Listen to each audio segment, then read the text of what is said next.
So my presentation is about hydrogen fuel cells and their future in commerce, and I'm Danny Reed.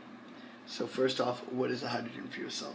So a hydrogen fuel cell, you only need oxygen and hydrogen to make it work. So the first thing that happens is hydrogen flows through one side of the cell and goes towards an anode right here.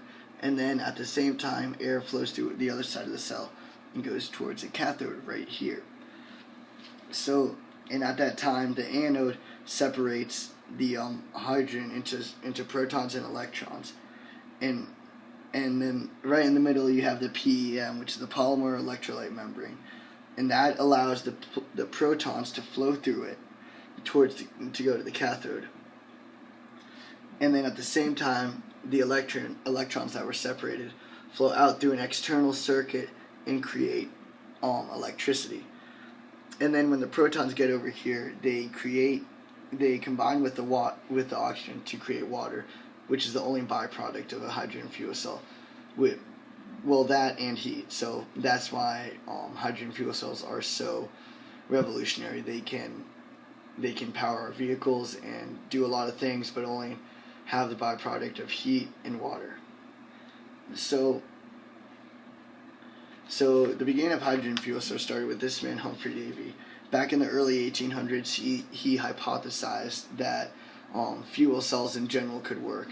The storing of electricity and being able to pass that through without burning or combustion anything. And that was a theory for a while. We didn't have technology to pursue it. But then fast forward to the 1950s, and then Chalmers makes this tractor. It's a tractor that's powered just by fuel cells, not hydrogen fuel cells, just fuel cells. They used alkaline, just like a battery we use today, and that was pretty revolutionary, but it wasn't really widely produced. And so that's about the 1950s, and at this point we're entering the space race against Russia. And right here, this is when a lot of technological advances were made. We switched out alkaline batteries and the space shuttles and used hydrogen fuel cells during the Apollo missions, and the Russians did the same thing when they were using their equivalent of the Apollo mission, which was, I'm pretty sure, the Soyuz. So at this point we had lots of high-budgeted military and government contractors getting access to all this technology, this clean fuel technology. And the public wasn't really used to using it because it was pretty top secret and revolutionary at the time. But then, after the Apollo program got shut down in the 80s, all the engineers in NASA, they went to the private sector, and that's when we started to see a lot of different ideas being thrown out there for hydrogen fuel cells in general. The public hadn't really seen them in a practical usage in their lives until like the early 2000s, when one scientist came up with a way to compress hydrogen into a more sizable tank that could be used more practically in a battery. And then fast forward to about 2006, Honda releases the FCX Clarity, and then around 2008, Hyundai released a Sonata FCEV, which is a fuel cell vehicle. Now both these run on a hydrogen fuel cell, which use the same process I explained earlier. But the one thing is, while it doesn't need to fill up on air and stuff, it still needs hydrogen. And hydrogen isn't available at any gas station. That's why these vehicles are only released in California, because in California, and that's the only place where there's a large cluster of hydrogen fuel cell stations for these vehicles to fuel up out, and I'll get into that a bit later in my presentation. So, and here's what I'm talking about, the hydrogen infrastructure. There isn't a large hydrogen infrastructure in America. Now, what is an infrastructure? It's the ability to maintain the structure by which stuff can be flowed through. Just like we have a large gasoline and petrol infrastructure, we don't have a large hydrogen fuel cell structure. There are only there are only a total of 11 or 12 stations in the whole continental United States. So that's one thing that would need to be worked on. See, right here we go. We have a cluster in LA, some up towards San Diego, a couple in South Carolina, and one in Massachusetts or Connecticut, New York. I can't tell from here. I want to say that's New York. Anyway, that's not important.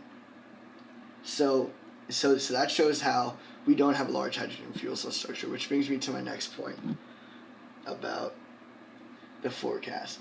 By 2050, there will be 50% of the vehicles on the road will be hydrogen fuel cell vehicles.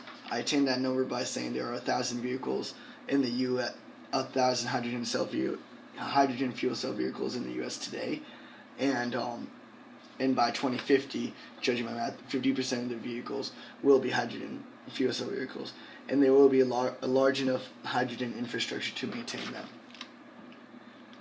Now, the implications of it will show that the fuel cells will be able to cut down our emissions, which will help global warming and our carbon footprint in general.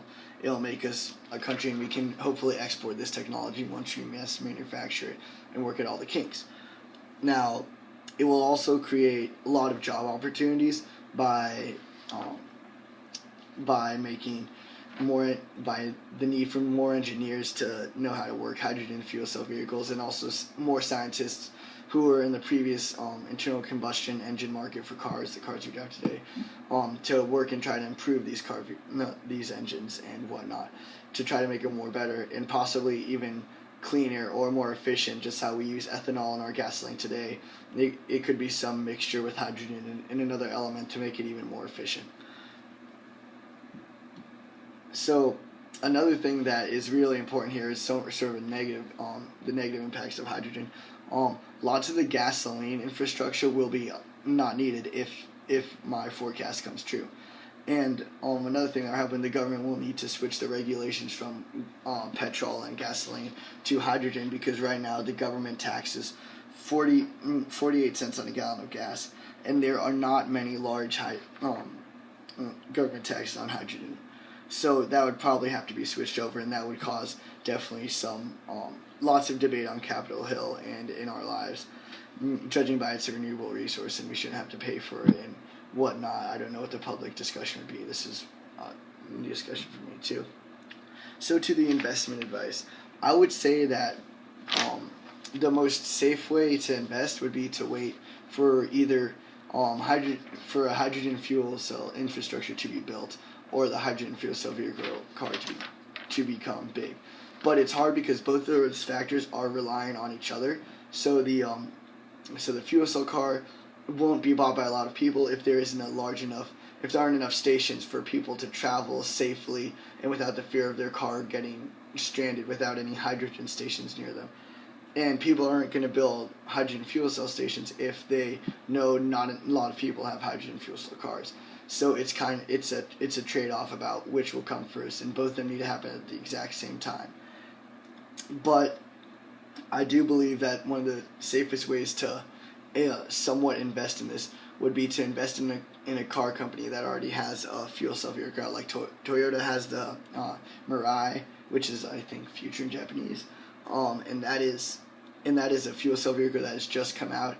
Being able to invest in them, because judging by the success on that, and it looks to be a very successful car, judging by the numbers right here, it will prove to have more investments as hydrogen fuel cell becomes even bigger and bigger in the future. And that's my thought.